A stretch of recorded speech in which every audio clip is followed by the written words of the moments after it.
Hello বন্ধুরা, দেখো আজকে খাওয়া হচ্ছে গোবিন্দভোগে। এই যে আমার মায়ের খাওয়া হয়ে গেছে, এবার আমরা খেতে বসেছি গোবিন্দভোগের চাল দিয়ে সেদ্ধ ভাত, আর এখানে আলু ভাজা আর পটল ভাজা।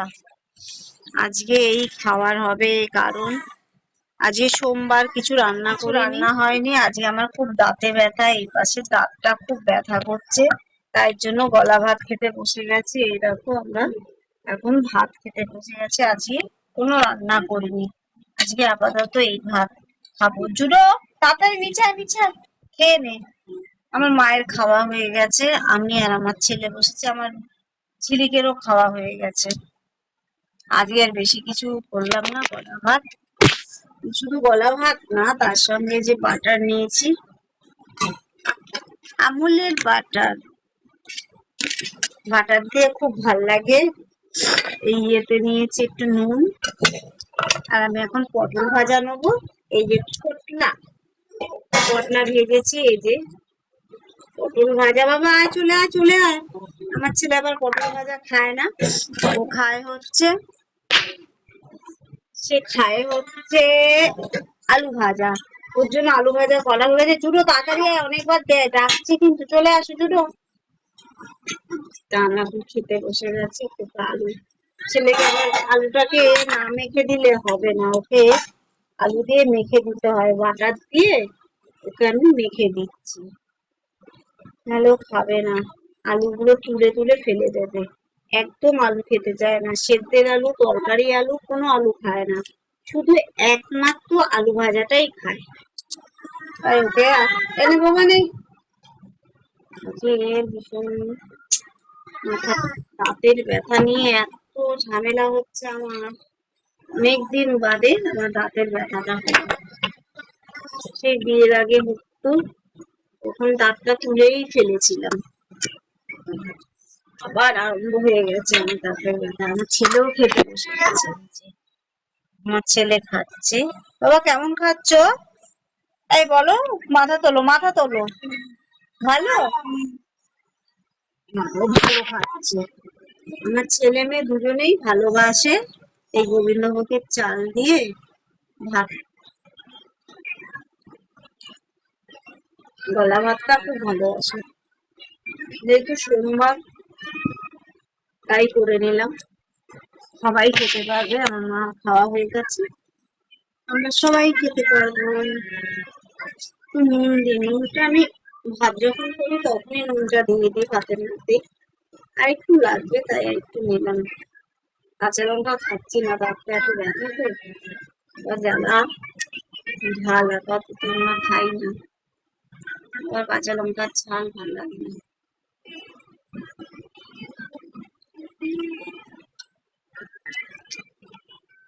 তাহলে টাটা, তারপরে আবার দেখা হবে কালকের মেনু। এদিকে আমাদের খাওয়া দাওয়া হয়ে গেছে, এবার এই ঘরে চলে আসলাম আমার ছেলের জন্য লেবু কাটার জন্য। লেবুগুলো অনেক দিন ধরে ওর বাবা বাজার থেকে নিয়ে এসছে, কিন্তু কিছুতেই লেবুগুলো খাচ্ছে না আমার ছেলে। প্রত্যেক দিন খাওয়ার সময় চলে যাচ্ছে খেলতে।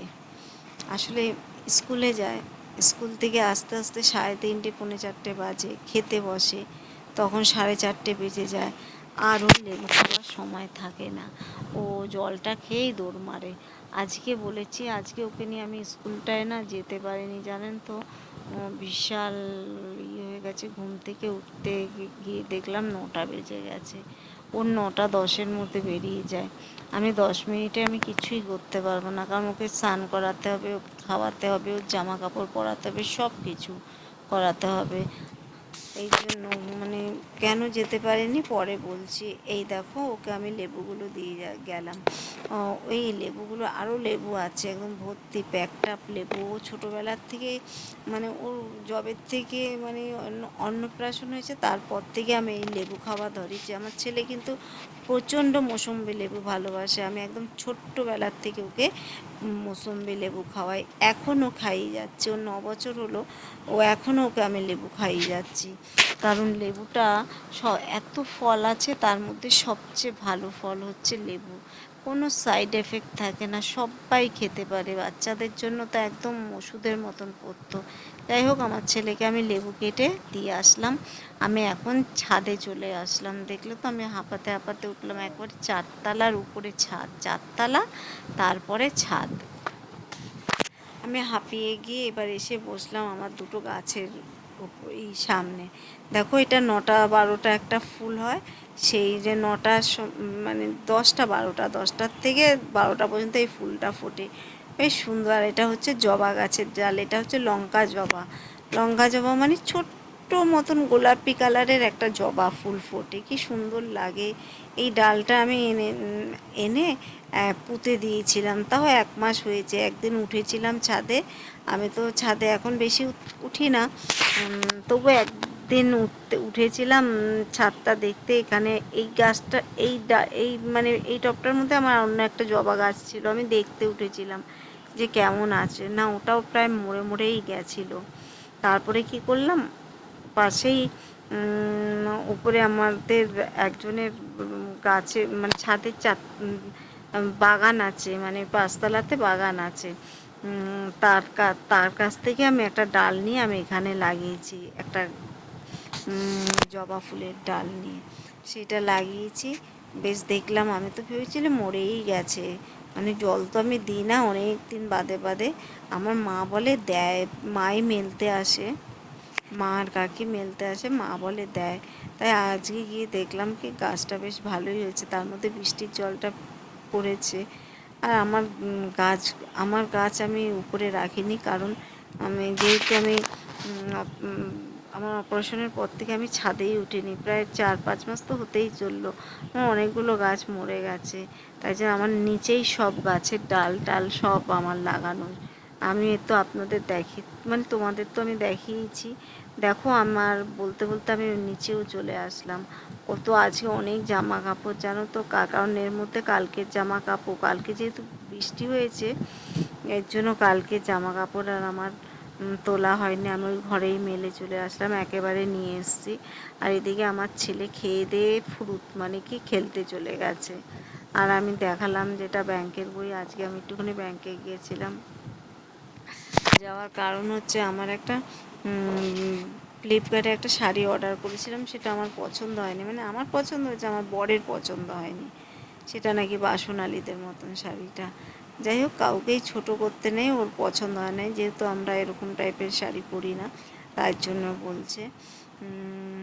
আমি ওই শাড়িটা রিটার্ন করে দিয়েছি।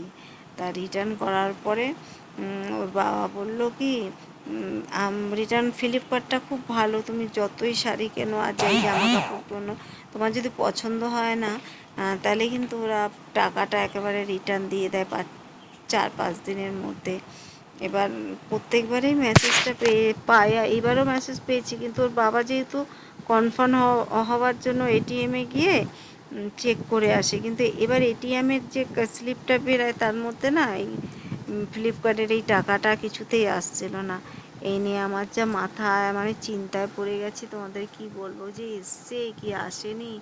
এই জন্য আজকে এই দাঁতে ব্যথা, গালটা ব্যথা, যার জন্য ছেলে স্কুলে যেতে পারলো না, এই দাঁত ব্যথা নিয়েই দৌড়েছি। কারণ জানো তো, টাকার কথা এসছে কি না আমার একটা মাথায় চিন্তা।